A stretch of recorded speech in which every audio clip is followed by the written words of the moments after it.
Welcome back to Xylem. It's me BJR. Okay, ഇന്ന് നമ്മൾ നിങ്ങളുടെ ആനുവൽ എക്സാമിന് ഏറ്റവും ഇമ്പോർട്ടന്റ് ആയിട്ടുള്ള ഒരു മോഡൽ ക്വസ്റ്റ്യൻ ആണ് നമ്മൾ ഇന്ന് ഡിസ്കസ് ചെയ്യാൻ പോകുന്നത്. എൻ്റെ പൊന്നു മക്കള്, ക്ലാസ് കാണുന്നതിന് മുന്നേ തന്നെ ഒന്ന് ലൈക്ക് ചെയ്യുക. അതോടൊപ്പം തന്നെ ക്ലാസ് മുഴുവനായിട്ട് കാണുക. ഉറപ്പായിട്ടും ഈ ഒരു മോഡൽ ഈ ഒരു ക്ലാസ്സിൽ നമ്മൾ ഇന്ന് പഠിക്കുന്ന സാധനം നിങ്ങളെ പബ്ലിക് എക്സാമിന് ചോദിക്കും. അതുകൊണ്ട് പഠിച്ചു വെക്കുക. ഏതാണ് ആ ചോദ്യം എന്നല്ലേ ഇപ്പൊ നിങ്ങളുടെ സംശയം? ചോദ്യം വന്നിട്ടുണ്ട്. ഏത് പോർഷൻ നിന്നാണ് ചോദ്യം വന്നിട്ട് നിങ്ങൾ ചോദ്യം ഒന്ന് വായിച്ചു നോക്കുക, നന്നായിട്ട് വായിച്ചു നോക്കുക. ചോദ്യത്തിൽ റേഷ്യോ, അംശബന്ധം എന്ന് പറഞ്ഞ പോർഷനിൽ നിന്ന് വന്ന ക്വസ്റ്റ്യൻ ആണ്. ഞാനൊന്ന് വായിച്ചറിയാൻ ക്വസ്റ്റ്യൻ. ഒരു ക്ലാസ്സിലെ പെൺകുട്ടികളുടെയും ആൺകുട്ടികളുടെയും എണ്ണം 7:5 എന്ന അംശബന്ധത്തിലാണ്. ആൺകുട്ടികളുടെ എണ്ണത്തെക്കാൾ 8 കൂടുതലാണ് പെൺകുട്ടികളുടെ എണ്ണം. ക്ലാസ്സിൽ എത്ര പെൺകുട്ടികൾ എത്ര ആൺകുട്ടികൾ ഉണ്ട് എന്നാണ് ചോദിച്ചേക്കുന്നത്. എന്റെ പൊന്നു മക്കൾ മനസ്സിലാക്കിയത്. ഇംഗ്ലീഷ് മീഡിയത്തിലെ ക്വസ്റ്റ്യൻസ് ഒക്കെ ഇവിടെ ഉണ്ട്, വായിച്ച് എഴുതിയെടുക്കുക. കേട്ടല്ലോ? നിങ്ങൾ മനസ്സിലാക്കേണ്ട ക്വസ്റ്റ്യൻ, ഈ ഒരു ചോദ്യത്തിലുള്ള സാധനം നല്ല വൃത്തിക്ക് താഴേക്ക് ഞാൻ എഴുതാൻ പോവാണ്. എന്നാ കേട്ടോ. ഒരു ക്ലാസ്സിൽ എന്തൊക്കെയാ ഉള്ളത്? പെൺകുട്ടികള്, ആൺകുട്ടികളുണ്ട്.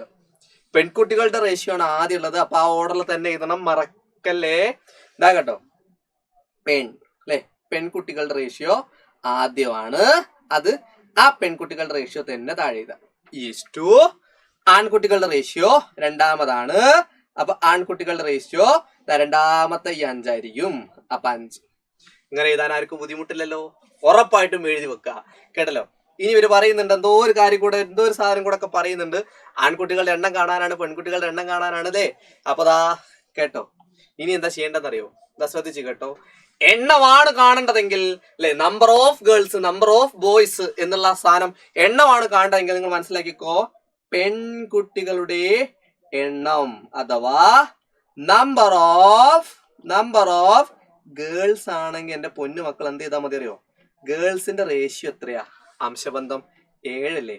ആ 7ന്റെ കൂടെ എക്സ് ആയിട്ട് ചേർത്താൽ മതി. എക്സ് ചേർത്തല്ലേ, 7ന്റെ പുറകെ എക്സ് ചേർത്താൽ എന്തായി? എണ്ണം ഔട്ടോ. അപ്പോ 7x. റെഡിയാണോ? Simple.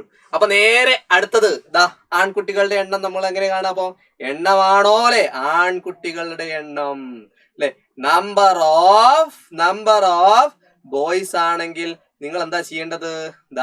Number of boys ratio 5 ആണ്. ആ 5ന്റെ പുറകെ എക്സ് ചേർത്താൽ എണ്ണമായി. എണ്ണം കിട്ടണമെങ്കിൽ എക്സ് ആയിട്ട് ചേർത്താൽ മതിയോ? Okay, 5x. ഇത് രണ്ടും റെഡി അല്ലേ? സിമ്പിൾ ആണ്.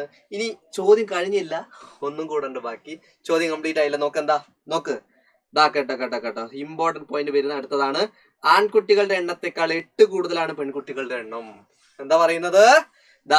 and there are 8 more girls. 8 girls കൂടുതലാണ് than boys. ബോയ്സിനേക്കാളെ ബോയ്സ് എന്താണ് പറയുന്നത്? ആൺകുട്ടികളുടെ എണ്ണത്തെക്കാൾ 8 കൂടുതലാണ്. 8 more girls എന്നാണ് പറയുന്നത്. അപ്പൊ ഈ ഒരു സംഭവം നമ്മൾ എങ്ങനെ എഴുതുന്നത് ഞാനൊന്ന് കാണിച്ചുതരാം. ശ്രദ്ധിച്ചോ, നോക്ക്. ആൺകുട്ടികളുടെ എണ്ണത്തെക്കാൾ 8 കൂടുതൽ എന്ന് പറഞ്ഞേ. അപ്പൊ ആൺകുട്ടികളുടെ എണ്ണം നിലവിൽ എത്രയുള്ളത്? നിലവിലുള്ള ആൺകുട്ടികളുടെ എണ്ണം എന്ന് പറഞ്ഞാല് 5x ആണ്. എണ്ണം ചേർത്തപ്പോ എക്സ് ചേർത്തപ്പോ എക്സ് ഏതാണ്? എണ്ണ ഏതാട്ടോ. 5xനോട് ഒരു 8 കൂട്ടിയാൽ ആരെ കിട്ടും? നമ്മുടെ ഈ ഗേൾസ് ആയ 7x കിട്ടും എന്നാണ് പറയുന്നത്. കേട്ടോ? ഈ ക്വസ്റ്റ്യൻ കണ്ടോ, അങ്ങനെ മലയാളത്തിൽ എഴുതി അല്ലെങ്കിൽ ഇംഗ്ലീഷിൽ എഴുതി വെച്ച ക്വസ്റ്റ്യന് നമ്മൾ മാത്തമാറ്റിക്സിന്റെ രീതിയിലോട്ട് മാറ്റി എഴുതിയതാ. എങ്ങനെ എഴുതിയത് നോക്ക്. ആൺകുട്ടികളുടെ എണ്ണം അതിനേക്കാൾ 8 കൂടുതലാണ് ആര്? പെൺകുട്ടികളുടെ എണ്ണം അല്ലെ. 8 more girls than boys അല്ലെ. അതായത് ബോയ്സിനേക്കാൾ 8 കൂടുതൽ ആര്? പെൺകുട്ടികളുടെ എണ്ണം. അങ്ങനെയാണെങ്കിൽ ഇതൊന്ന് സോൾവ് ചെയ്താൽ മതി. ഞാൻ സോൾവ് ചെയ്യുന്ന നോക്ക്. ഇതേ സാധനം ഞാൻ അടുത്ത പേജിലേക്ക് മാറ്റിയിട്ട് സോൾവ് ചെയ്തരാ. 5x സമയമല്ല, 5x + 8 സമം പെൺകുട്ടികളുടെ എണ്ണാണ്. നിങ്ങൾ ചെയ്യേണ്ട കാര്യം ഈ 5xനെ ഇങ്ങോട്ട് പറഞ്ഞയക്കുന്നു. 5x ഈക്വൽസിന്റെ അപ്പുറത്തോട്ട് പോകുമ്പോ എന്താവും? മൈനസ് ആവും. അപ്പൊ 8 ഒറ്റയ്ക്കായി, പാവം അല്ലെ. 7x minus.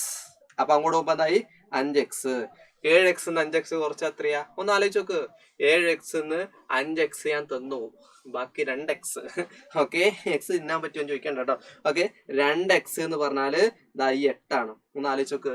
2x 8 ആണെങ്കിൽ എക്സിന്റെ വില സിമ്പിളാ. ഈ എക്സിനെ കാണാനേ നിങ്ങൾ എന്താ ചെയ്താൽ മതി? ഈ 2നെ പിടിച്ച് താഴേക്ക് ഇട്ടാൽ. താഴേക്ക് എന്ന് പറഞ്ഞാല് ഈ 8ന്റെ താഴെ ഡിവൈഡഡ് ബൈ ആയിട്ട് വരും കേട്ടോ. ബൈ ആയിട്ട് വരും. അപ്പൊ എത്ര വരും? x = 8/2 x is equal to 8/2 that is എത്രയാടാ 4. Answer എക്സിന്റെ വിലയാ 4. പക്ഷെ ഇവിടെ എണ്ണം ചോദിച്ചത് നോക്ക്, how many boys and girls എന്നാണ് ചോദിച്ചിട്ടുള്ളത്. അതുകൊണ്ട് ഇതാ ബോയ്സ് ഗേൾസിന്റെ എണ്ണം നമ്മൾ എക്സ് ചേർത്തപ്പോ എത്ര കിട്ടിയ നോക്ക് അല്ലെ. ഗേൾസ് ഗേൾസ് ഗേൾസ് ഗേൾസ് എന്ന് പറഞ്ഞാല് പെൺകുട്ടികളുടെ എണ്ണം നമ്മൾ 7x അല്ലേ എടുത്തത് അല്ലെ. 7x ഇതാ 7x ആണ് എടുത്തിട്ടുണ്ടായിരുന്നത്. ആ എക്സിന്റെ വില നമുക്ക് ഇവിടെ കിട്ടിയിട്ടുണ്ട്. അപ്പൊ ഈ എക്സിന്റെ 4 എന്ന് പറഞ്ഞ സാധനം ഇവിടെ ഇട്ട് കൊടുത്താൽ മതി. അപ്പൊ 7 × 4 ആണ് കേട്ടോ. അപ്പൊ 7 ഗുണനം ഇവിടെ നടുക്ക് ഗുണനം ഉണ്ട് കേട്ടോ. 7 4 28 ആയിരിക്കും നമ്മുടെ ഉത്തരം. 28 പെൺകുട്ടികളുണ്ട്. അങ്ങനെയാണെങ്കിൽ ആൺകുട്ടികളുടെ എണ്ണം നിങ്ങൾക്ക് ചെയ്യാലോ. ആൺകുട്ടികൾ അഥവാ ബോയ്സിന്റെ എണ്ണം നമ്മൾ നേരത്തെ കണ്ടുപിടിച്ചിരുന്നു. എങ്ങനെ ചെയ്യണം? 5x ആണ്. അപ്പൊ 5x ഈ എക്സിന്റെ വില ഇവിടെ ചേർത്ത് കൊടുത്താൽ മതി. അപ്പൊ 5 × 4 5 4 20 ദേ നമ്മുടെ ഉത്തരം. സെറ്റ്. ഓക്കെ, അപ്പൊ ആൺകുട്ടികളുടെയും കിട്ടി പെൺകുട്ടികളുടെയും കിട്ടി. ഇമ്പോർട്ടന്റ് ആയിട്ട് നിങ്ങൾ മനസ്സിലാക്കേണ്ട കാര്യം, ഏതൊരു റേഷ്യോയുടെ അംശബന്ധത്തിന്റെ കൂടെയും എക്സ് ചേർത്താൽ എണ്ണമായി. ഈ ഒരു ഓർമ്മയുണ്ടാവുക. ഈ ഒരു ചോദ്യം നിങ്ങളുടെ പരീക്ഷയിൽ ചോദിച്ച ക്വസ്റ്റ്യൻ ആണ്. ചോദ്യം നന്നായിട്ട് വായിക്കുക. ഞാനിത് ചെയ്യുന്നില്ല. നിങ്ങൾ ചെയ്തതിന് ശേഷം ഉറപ്പായിട്ടും നമ്മുടെ ഈ വീഡിയോന്റെ കമന്റ് ബോക്സിൽ ഇടാം. ഞാനൊന്ന് ചോദ്യം വായിച്ചുതരാം. പുസ്തകത്തിന്റെ വിലകൾ 3:5 അല്ലെ. പ്രൈസിന്റെ റേഷ്യോ 3:5 ആണ്. പറയുന്നുണ്ട് പുസ്തകത്തിന് പേനേക്കാൾ 12 രൂപ കൂടുതലാണ് അല്ലെ. നേരത്തെ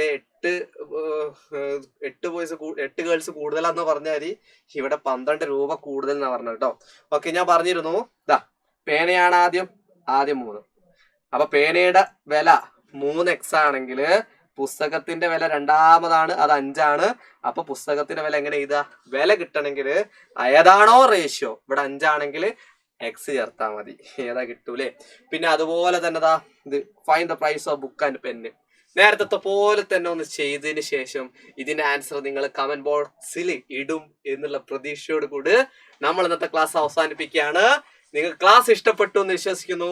കമന്റിന്റെ കൂടെ നിങ്ങളുടെ വിലയേറിയ അഭിപ്രായങ്ങൾ അഥവാ ഫീഡ്ബാക്കുകൾ എല്ലാം നമുക്ക് കമന്റ് ബോക്സിൽ പൊളിയാക്കിക്കോളാം. മറ്റൊരു ക്ലാസ്സുമായിട്ട് മറ്റൊരു ദിവസം കാണുന്നവരേക്കും it's me VJR. Thank U.